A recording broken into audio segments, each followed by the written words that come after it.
Good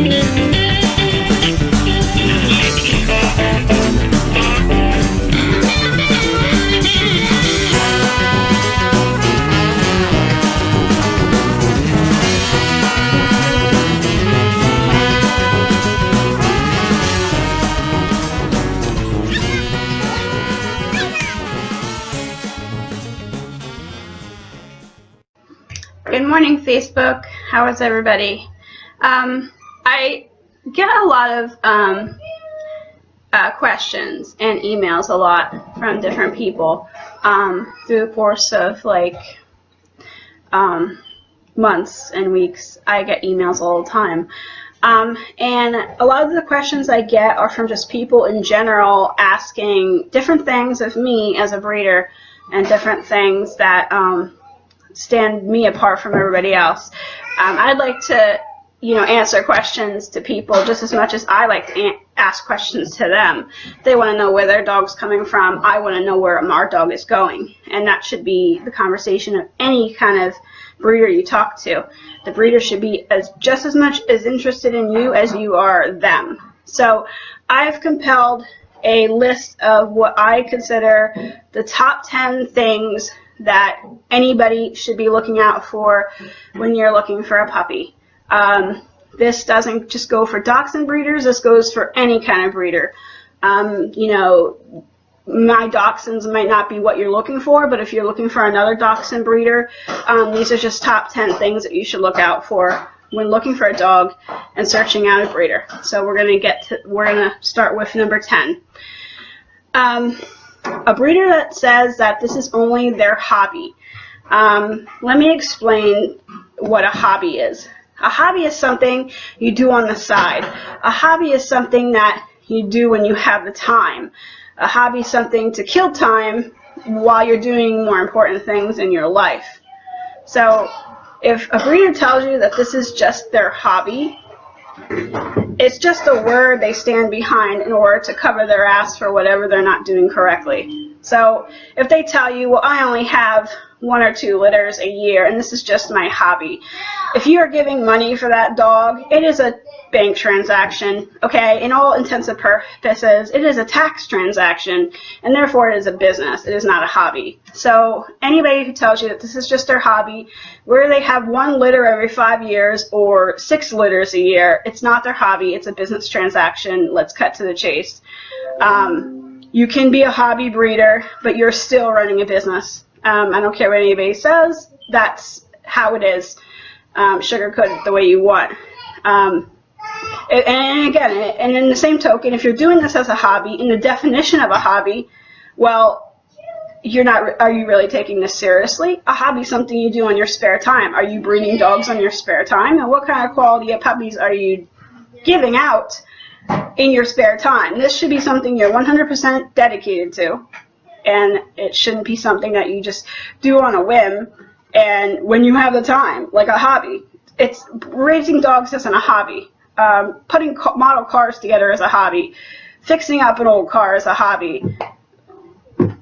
Collecting cards is a hobby. Raising dogs is not a hobby. It's either you're doing it for a business, to better the breed, or whatever other reason you have, but it's not a hobby. It's just a word breeders like to stand behind so it covers their butt. So anybody who refers to raising dogs as a hobby, I would question and keep that in the back of your mind.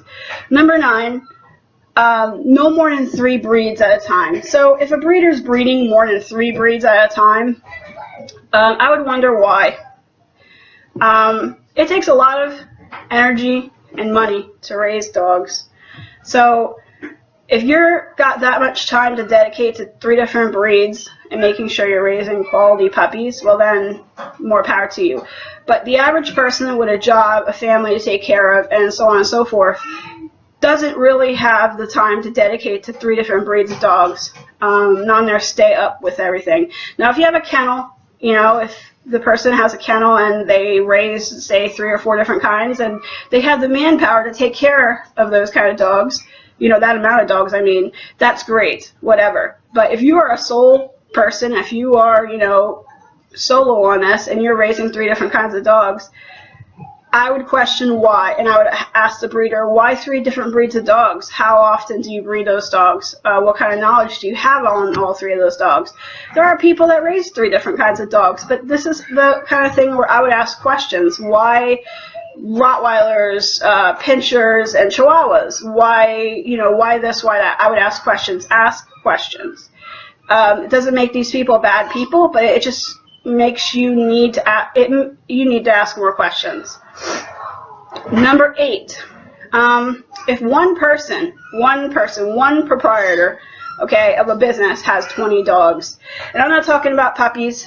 Puppies in bulk are easy to take care of because they're small and they're not that needy when they're newborns, but I'm talking about 20 adult dogs, and this could be small dogs or big dogs. At the number 20, it doesn't matter. Let's get real here. If you are a sole person and you are the owner of 20 dogs in your house, if you don't have a kennel and all these dogs are living in your house, I would want to know why. I know in Pennsylvania, if you have more than 18 dogs, you need a kennel license. So that'd be one of the things I'd be asking. Okay, if you have 20 dogs in your house, adult dogs, why don't you have a kennels license? Why aren't you licensed by the USDA? I would be asking questions. Do you own all these dogs? Are all these dogs yours? Some AKC breeders don't have these dogs in their possession, but they're co-owners. So somebody else keeps them, but they're co-owners of them. So they could use them for breeding stock whenever they want. But if you have 20 or more dogs in your home, okay, and some people, you'll hear that some breeders will say, well, I don't agree with letting my dogs out at all times of the day and night, and I don't believe in kenneling them, and I believe that keeping them in the house, that's great. If you can do that, that's wonderful. But let's get real. 20 dogs in your house. Like, picture this, like a mental image, okay? Let's get real. 20 dogs. Each dog poops minimal twice a day. Minimal. Times that by 20. And now we're not talking about if one dog gets the shits or has an upset stomach, you got throw up coming out of each end. What's that smell like? You've got 20 dogs in your house. What does that smell like? I know what it takes to take care of 10 dogs. And I clean massive amounts of poop. I am cleaning their bathroom area 3 to 4 times a day, and this is for 10 dogs.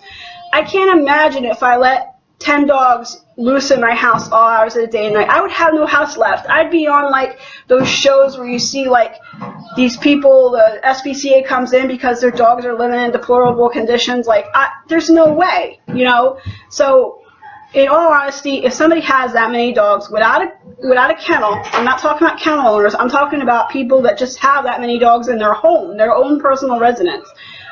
I would ask why. More questions. Ask questions. I know certain people that I'll leave nameless because it doesn't matter that have 30, 40, 50 dogs in their home.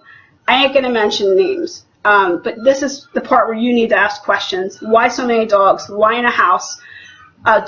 There's no way you can take 20 dogs out individually if, say, they don't have a fenced yard. There's no way. You would have to, like, live, breathe, just dedicate your whole day of taking dogs out. Like, every 5 minutes, like, switch to a different dog to take them out. And then, like, there's no way you're taking 20 dogs outside to go to the bathroom and they're all going to go to the bathroom at the same time. No, that's not going to happen. Let's be realistic.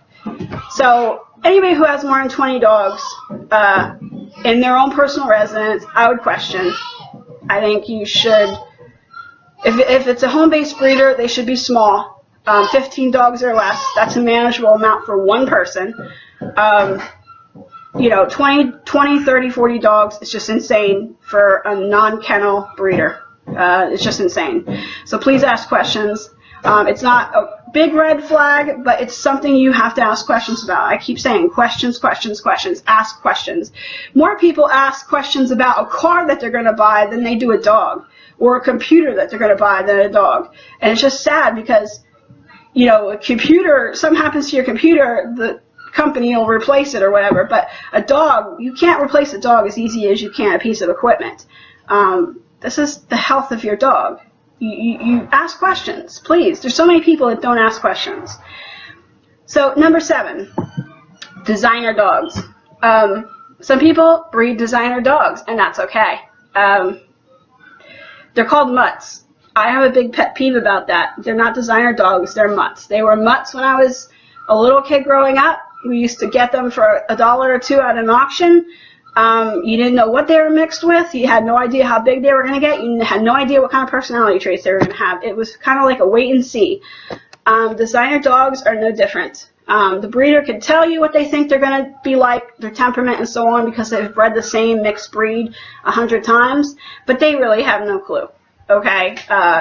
With mixed breed dogs, you could get 2 of the same personality in that dog, or you can get more of the other dog's personality than, you know, like you could get more of the mother's personality, whatever breed the mother is, and you can get more of the father's personality in one, or you can get both in one, like with any dog. But you don't know, with 2 dachshunds, I'll give you an example, you know the personalities of both. They're pretty much similar. Because dachshunds are dachshunds. But if you mix a dachshund with a chihuahua, you could get, you know, the hyperactivity and aggressiveness sometimes of a chihuahua, or you can get the laid-back, bubbly self of a stubbornness of a dachshund, or you can get both in the same breed, which could be a bad combination.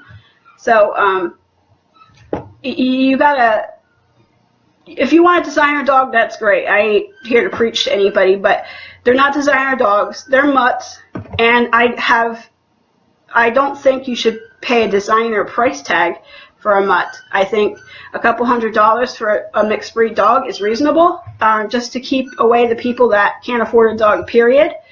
But I don't think that people should be paying a couple $1,000s for a mixed breed dog, especially when they have no idea how it's going to turn out because of it being mixed breed. If you want one of those dogs, that's great, but please don't get sucked into the designer dog scheme of things, and don't get talked into the designer dog price tag. The AKC clearly has dog breeds that are designated as known as, acknowledged by the AKC. A cockadoodle or a pugadoodle or whatever is not considered an AKC dog. I don't think it ever will be. It'll take hundreds of years of breeding to get that exact dog every time for every litter. Maybe in 100 years it will be. But as right now, it's a mutt, and let's just call them what they are. I think people put different names on different things to make them sound more important than what they are. And then, you know, people that I don't want to say are naive, because people that are doing their research aren't naive. They're just misinformed, you know, get sucked into that. And if a designer dog is what you're looking for, go for it. But don't be taken that these are full-bred dogs, or this is a breed, this is a designer breed. It's a mutt. Just leave it at that. All right, number 6. There's no mom on site. This is kind of a big one. If a breeder can't produce you a mother, the breeder should always own at least the mother. There's sometimes when a breeder will stud out a female, go hire a stud from another breeder, and they won't have the stud on site. They should at least be able to provide you the other breeder's information, so you could maybe visit that dog or talk to the other breeder in the least.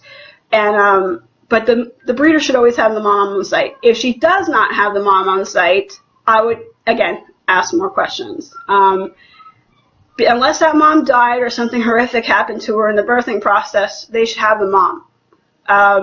If a breeder doesn't have the mom, I would strongly suspect that they were a broker.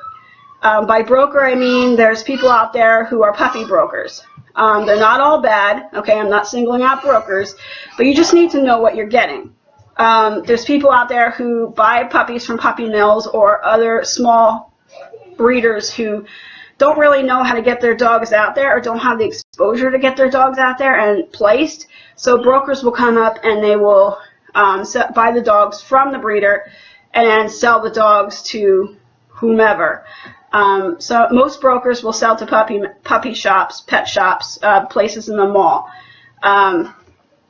Most of them will sell on their own. But usually if there's no mom on site, it's usually a broker situation, or something terrible has happened to the mom. Again, you need to ask questions. If this is still okay with you, that's fine, but you need to be informed. This is your dog.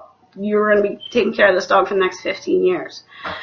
Number 5, a breeder who can't provide you with vaccinations, vet checks, or warmings. Before they leave your house, before they leave the breeder's home, I'm sorry, they should at least have their first vaccines. That first vaccines can be given a couple days or even up to the day of 8 weeks of age, the first vaccine. Some breeders will start them at 6 weeks.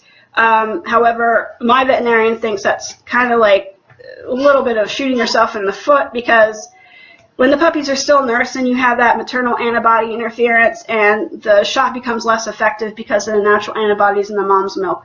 So those are really meant to protect the puppy until they're 8 weeks old. So when they get their first shots at 8 weeks and they're not nursing anymore, is really the optimal time to get your puppy vaccinated. If you get it vaccinated before, like I said, it's kind of like shooting yourself in the foot. It gives very minimal protection according to studies and if you do your research. And my vet agrees, and I just go with what my vet recommends.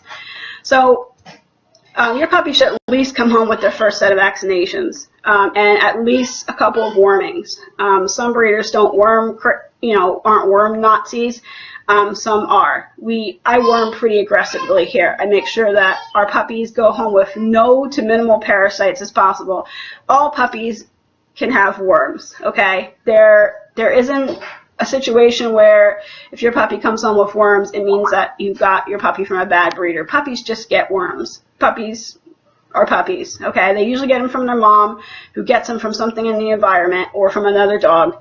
It comes through their milk. They can get it through the placenta when they're in the mom. It happens.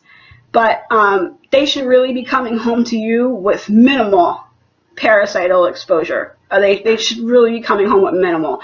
You shouldn't be taking your dog home and there's like active roundworms coming out of its butt. If you ever seen roundworms, they look like spaghetti noodles. They're kind of disgusting. It makes you not want to eat spaghetti. You should not be taking your dog home for the first time and its first poop you see all these like white roundworms swimming in its turd. That's crazy. It happens sometimes, but it should be, if you're doing it right, it should be very minimal. It should be, isolated here and there, very minimal. So they should have their vaccinations, warnings, and a vet check. So mom or the puppy should have been checked, and that way you can assure the new owners that your puppy doesn't have a defect, or your puppy doesn't have a lame leg or a missing toe or 2 buttholes. You want to tell your puppy buyers everything possible. Okay, a good breeder will tell you everything that's wrong with your dog, even like if it had some kind of birth defect or birth complication. You want to tell them that.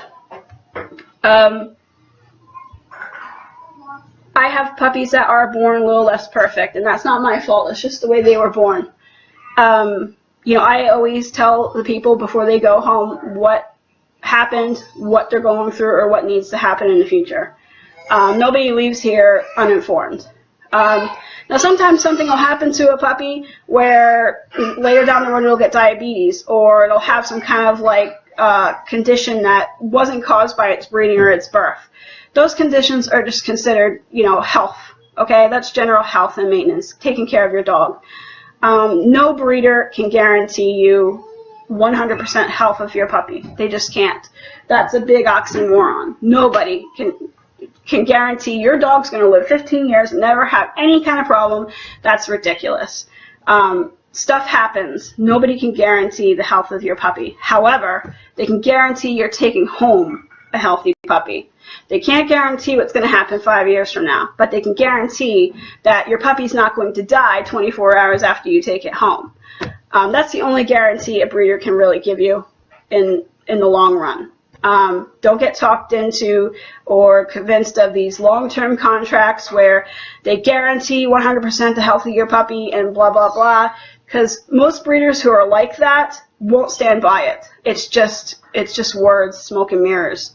There are some breeders who do stand by it. They have contracts where they're 100% behind whatever defect, and that's great. But in the long run, a lot of them don't. We have a guarantee against any kind of health defects that threaten the dog's life. So if the puppy was born with a congenital heart defect, okay, that's considered like a vital, that's considered fatal. I mean, surgery to correct that's probably in tens of thousands of dollars. A breeder should stand behind that. If a dog has an inherited blood disorder that'll take its life, a breeder should stand behind that. I'm just thinking a couple things off my head like that would like affect the dog's quality of life. Breeders should stand behind stuff that's going to affect the dog's quality of life. Worms is insignificant. Worms is easily treated. I'm talking about like the major birth defects. They should either totally disclose before they go home, and the new owners are completely aware of this, or they're found later on and say the vet gives the puppy 6 months to live. You should stand behind that. Not just, oh, well, I'm sorry to, hear about that. Like I said, I'm talking about life-threatening problems, stuff that will take your dog's life.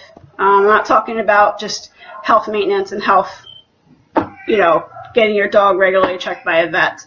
Stuff's going to happen in your puppy's life. No breeder can guarantee that you're going to be problem-free. That's just not going to happen. But they should at least stand behind the life-threatening consequences, especially if it's inherited. Inherited's a big thing. If it's inherited, the breeder should stand behind it. And that should always be written in their contracts.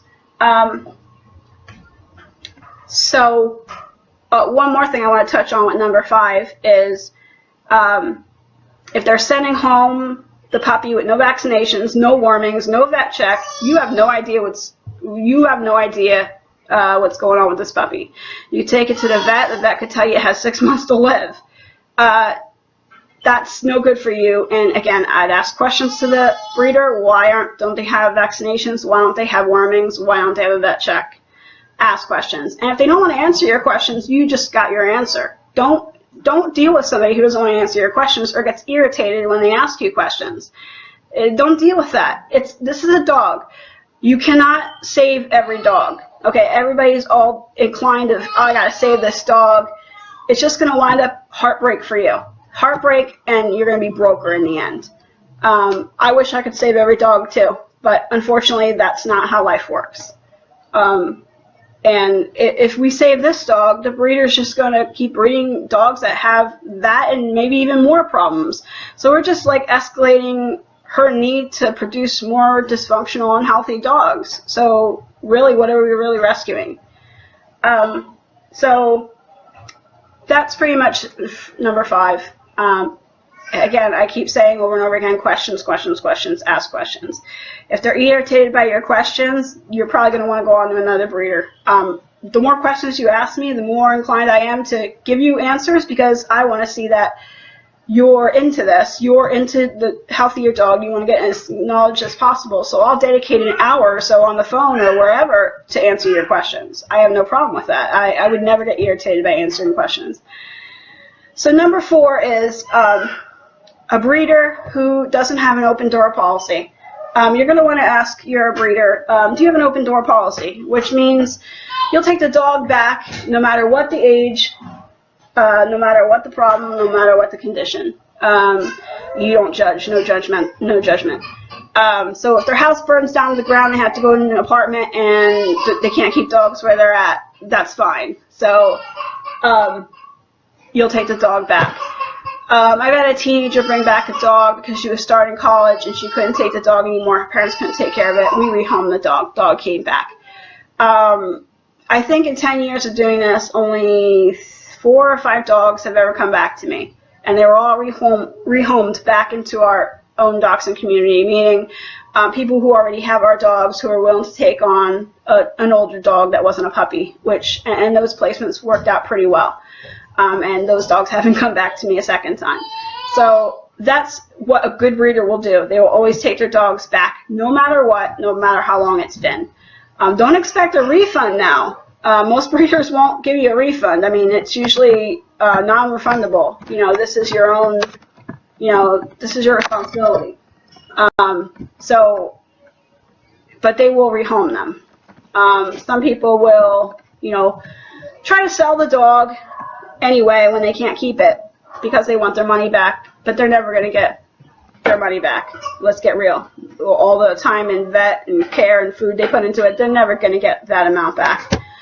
But so far I haven't had anybody do that. And that also starts, that also goes back to screening people better before you even let them buy a puppy from you. Okay, so if you have a general idea how these people are, you check their references, you got to know them, they seem like the type of people that aren't going to bring back, are going to bring back a dog if they had to, or not going to sell one when you have a contract saying they have to come back to you. This is all a part of the pre-screening process, and you have to be mindful of that. So if a breeder doesn't have an open door policy where they won't accept their dogs back, then I wouldn't do business with them because they really don't care about what happens to the dog afterwards. They really don't. Pet shops won't do this. Puppy farms won't do this. Brokers won't do this. Just good breeders will. I mean, there are some breeders don't accept their dogs back for whatever reason. You can take your chances. I'm not your mother, but I'm just telling you what you should probably do. That'll, so you don't have problems later. So a good breeder will always have an open door policy, no matter what. So that's number 4. Number 3, they have no references. They have nobody that, either they don't give you references or they have none. So if they don't have at least a list of 3 people that you can call that either have their dogs currently or currently know them for more than 5 to 10 years, I would wonder why. I currently could give you a list of maybe 100 people right off the top of my head that you could call right now and inquire about our dogs, and I've been doing this for 10 years. So somebody who's been breeding for maybe 3 or 4 years should have at least a list of 10 for you. If they're doing what they should be doing, they should have no problem giving you references. And if they give you any other story of why they can't give you references, it's just bull. It's just something people hide behind. And don't get mixed up in the scam that is that. They should have references. Sorry, it's just... So number two is a big one for me because I see it a lot. Number 2 is any breeder, no matter what, you're breeding dogs. They cost money. It takes money to take them to the vet. Shots cost a couple $100. Food is expensive. If you see a breeder post a GoFundMe page to fund one of her dog's surgeries, anything like that, don't even bother. Don't get involved in that drama. It's drama. If they cannot fund their dog's surgery, how do you know they're raising quality puppies? How do you know they have the money to raise quality puppies and are giving their puppies what they need and the moms what they need, but they need $1,000 for some kind of tragic surgery? And they'll make it sound really bad, too, where it tugs on your heartstrings, like, oh, this poor puppy's got hydrocephaly, he's got water on the brain, he needs this like $1,500 shunt in his neck to be able to drain the fluid, and this puppy came back to me and he came from a horrible situation and the new owners didn't know how to take care of it. It's really like these people should be on like Days of Our Lives, some of the stories, and they do that so you fund them, you send them money. Oh, this poor puppy. We're all inclined to save dogs. We don't want to see a poor puppy suffer. We don't want to see that. However, these people know that, and they take advantage of that. If they're a good breeder and they're funding their own dogs and doing what they should be doing, they should have no problem getting the dog their surgery. I've seen it so many times, and it aggravates me when I see it. If one of my females needed an emergency C-section, I sure as heck wouldn't be posting a GoFundMe page to help fund my dog's emergency C-section because, oh my gosh, her 4 puppies could be in danger. She needs it now, and I don't have the money. I don't get paid till next week. Or my boyfriend's daughter's girlfriend's estate won't cover, and I'm getting this big money, but I don't have it now. It's always some kind of lame excuse. So they should have the money to fund their dogs. If they don't and they're asking for money, stay away from them. Just stay away. I would worry about the quality of the dogs that they're raising and their means to support them. I have no problem if something happened to one of my dogs to take them to the vet right now without asking for a handout. You know, it drives me crazy when I see pages like that. And some of them are reputable breeders. Well, I thought were reputable breeders. And it's just like, really? you're in the show ring showing dogs, but you're like posting a GoFundMe account? Like, and don't get sucked into that, oh, well, the lady breeds show breed dogs she shows. I've met a couple show breeders, and some of them are the brokest people I know. Now, not all of them, okay? I'm not singling out all of them. There are very good ones. But there are ones that just are just in it for themselves. Don't get sucked in by, oh, she shows dogs and, you know, it must be good because she shows them and they must be top quality. No. People get sucked into that all the time. And also, don't be afraid to call up the Better Business Bureau. Call the Better Business Bureau and ask if that person's had any complaints against them. Go on their website, see what people say about them on their Facebook pages or their websites. You know, look for stuff like this. This is your breeder. This is the person you're getting a dog from. Why don't you want to ask these questions? And then there's the people that they want the dog now. Any good breeder is going to have a waiting list. Plain and simple. Mine right now is anywhere from 4 to 6 months long. It wasn't always like that. When I first started out, I pretty much just took your name and number and let it be at that. But if they're just starting out, you know, they might not have a waiting list, or they're just getting into the groove of things. But if they've been doing this for like 3 to 5 years, they should have formed some type of waiting list and client-person relationship, and, you know, word of mouth gets around. They should have formed some kind of waiting list by now. If a breeder doesn't have a waiting list, again, I'd ask why. Questions. Why don't you have a waiting list? Are your dogs not as sought after? Do you live in a remote location? Do you not have that many dogs a year? Do you have too many dogs a year? Or not too many, but do you have more than usual, that you don't ever have a list? Ask questions. Ask questions. So many people don't ask questions. And then there's people that call me up and they say, well, I'm looking for this, this, and the other thing. Do you have it? I'm like, no, but I might in about 6 months. I can put you on the waiting list. They don't care. They want it right now. So they'll ask me, do you have a breeder that you'd like to refer me to? I'm like, not anybody that I personally would recommend, but you can Google and judge for yourself. That's usually what I tell people. So they usually do that, and then a month or 2 later, they'll call me back and be like, can I get on your waiting list? Because they've already searched all their possibles, and they just realized that waiting was a lot better. But there are people who don't wait, and they want a dog right now instead of the dog that they really want. And unfortunately, most of the time, not all, but most of the time, they get exactly what they don't want. So if you have your heart set on a puppy of whatever breed, and the breeder has a waiting list, just stick to it. Don't sell out. You know, stick to what you know. And if you searched a breeder and did a background on them and been following them or whatever, stick with what you know to be comfortable. Not, you know, oh, something popped up here, but I don't really know the background. You know, just common sense. It's just common sense. And number 1, this is my all-time pet peeve, and that's why it's number 1. Number 1 is, if a breeder will not let you come to their home to see your puppies. I'm probably going to get a lot of breeder hate mail for this, but I don't care. If your breeder does not feel comfortable letting you come to their home, their own personal residence or kennel, there's a reason why they don't want you to come to their kennel. Now, they can give you 100 reasons why they don't want you to come to their kennel. I've heard excuses as far as, well, there's been a lot of crime in the area, and there's been a lot of breeders killed, and there was a Craigslist killing where somebody was pregnant and they came to see puppies and they cut her baby out of her belly, and all these horrible stories that have happened. However, I'm sorry to hear about all those things, so that's terrible. But this is life. Horrible things are going to happen all around you all the time, but that's no reason to shut out the world.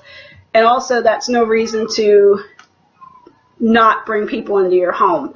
See, if you are doing what you should be doing and screening people before they come into your home, and not just think about money, and not just think about your own pockets, and worry about the people who are taking your puppies out and the people who are coming in your homes to see them, you won't have these problems. The typical killer, okay, let's just say it like that, isn't going to fill out a 12 to 14 page application, send you $200, and then wait 6 months to come to your house to kill you.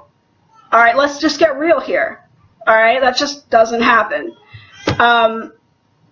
Typical people who get targeted are people who are looking for a quick dollar. Yeah, come to my house. I talked to you for 10 minutes. Yeah, I live here. Never talked to you before at all. Never checked your references. Don't know anything. We don't let anybody come to our home without you filling out an application. And then I check your references. Make sure you are who you say you are. You live where you say you live.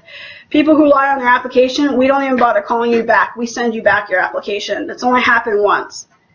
I don't even give you a reason. If you got your application sent back, it's because we found out something you were lying about. But if you're doing what you should be doing, there's no reason these people can't come to your house, these screened people to come to your house. Some people will meet you in a parking lot and, oh, I'll only meet you here, I'll meet you halfway for a fee or stuff like this. If there's not some kind of reason behind it, if they haven't at least come to your house for the first meeting, I mean, there's people that I've driven halfway because the person didn't have a car or whatever the case was, it didn't have a ride up here. But they have to always come here first. This is I have to meet them here in our home so you can see where your puppies are raised, born, bred, mom and dad, where the mom and dad live, our family, our home, their environment. If you are able to see that, it's pretty much you got to take your breeder's word at face value or any pictures that they post. You really don't know what kind of environment that dog is living in, and you're taking a chance. You have no idea. You're taking a huge, huge risk and a huge chance. So, any breeder who tells you that they won't let you come to their home, just sign them off and say, it was nice talking to you, have a great day. Even kennel people, even people who have kennels, they won't meet you somewhere halfway. People will tell you to come right to their kennel, as long as they don't have nothing to hide. People don't want you to come to their house because they have something to hide. That's always the way it's been, and it's always the way it will be. There is no excuse why, if they're doing what they should be, and I know I'm repeating myself, but I'm trying to get this into people's heads. If they're doing what they should be, checking you out, taking care of their dogs, their house is a complete mess, and they don't run some kind of makeshift puppy mill out of their basement, there should be no reason that you can't come to their house. It's actually a requirement of ours. You have to at least come here once to see your puppies. Whether it's at pickup time when they're 8 weeks or at least once during the period between 1 and 8 weeks. Now, some breeders will say, well, I don't want anybody to come into my house because of a parvo outbreak, or I don't want you to visit any kennels or breeding homes before you come to our house. In 10 years, there's people in and out of my house. I let people hold their puppies as soon as a week old. I've never had any parvo outbreaks. I've never had any virus things happen to me. I've never had any puppies die from puppy visits. You know what I have puppies die of? Puppy stuff. Just stuff that they just die of because they just do. I've never had anything that anybody's brought in on their feet.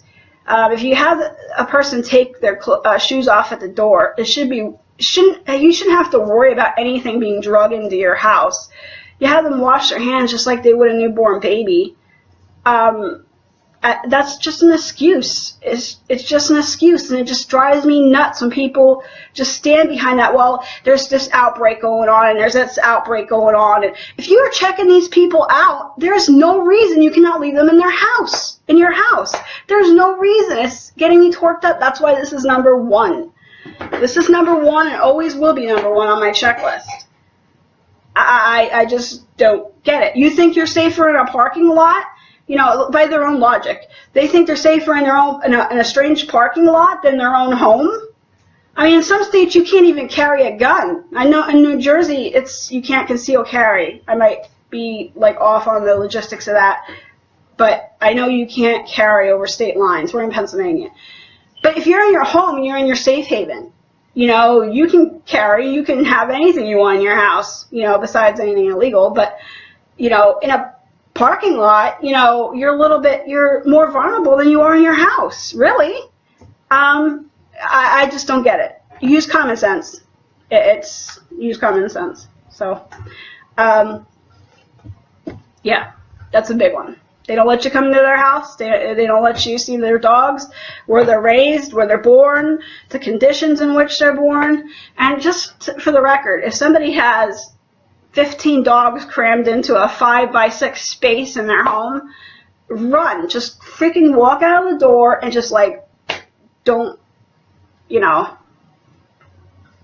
we kennel, okay? Doesn't make us bad people. Our dogs see us every day. Our dogs are very well socialized. You can ask anybody who's been to our home. Our dogs are kenneled. If I left 10 dogs run my house all hours of the day and night, I wouldn't have a house left. If I had 3 dogs, that probably could be manageable. But 10 dogs with 7 kids, that's not realistic. So kenneling isn't bad. Just because a breeder keeps their dogs out in a kennel, fenced yard, doesn't make them bad people. A lot of breeders will feed off of this. Well, I don't let my dogs outside for long periods of time, or I don't let my dogs in a kennel. I don't do this. That doesn't make them any better than you. It just makes me wonder if your dogs are even afraid to go outside because they've never been outside. Leave your dogs outside. They're dogs. They're meant to dig, sniff, eat stuff they're not supposed to, get in trouble. This is what dogs do.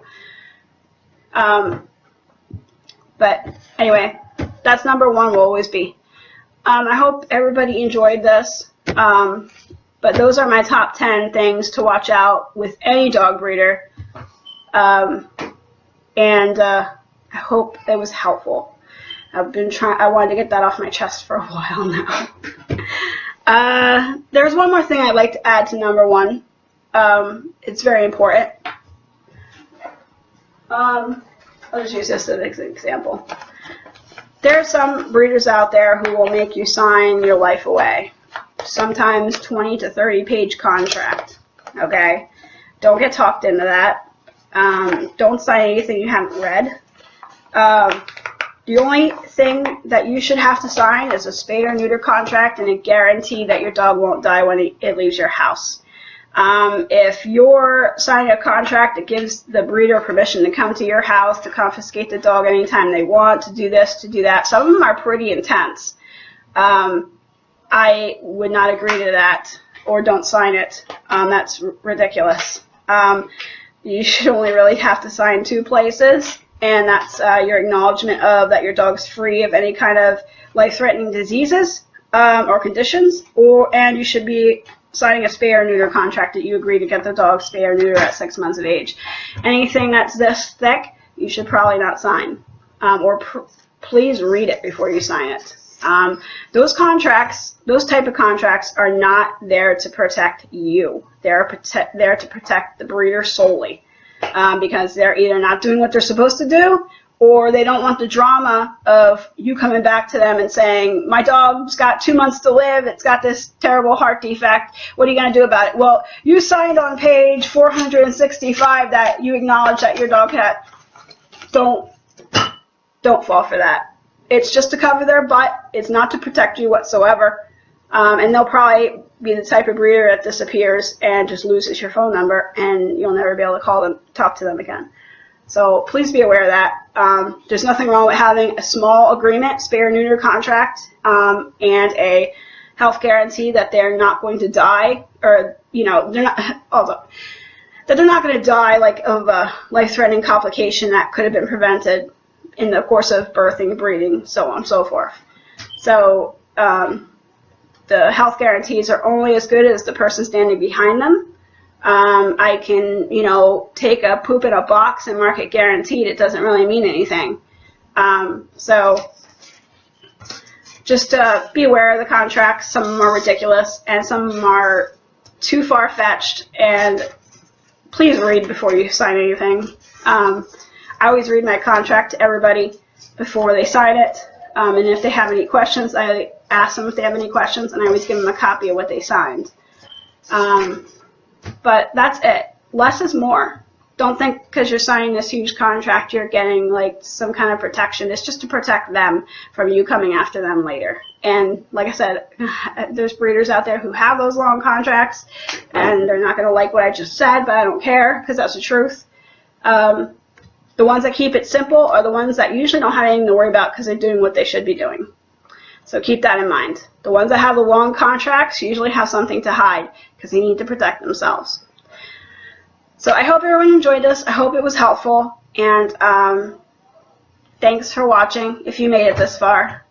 Have a good Friday, folks, and a great weekend. Bye.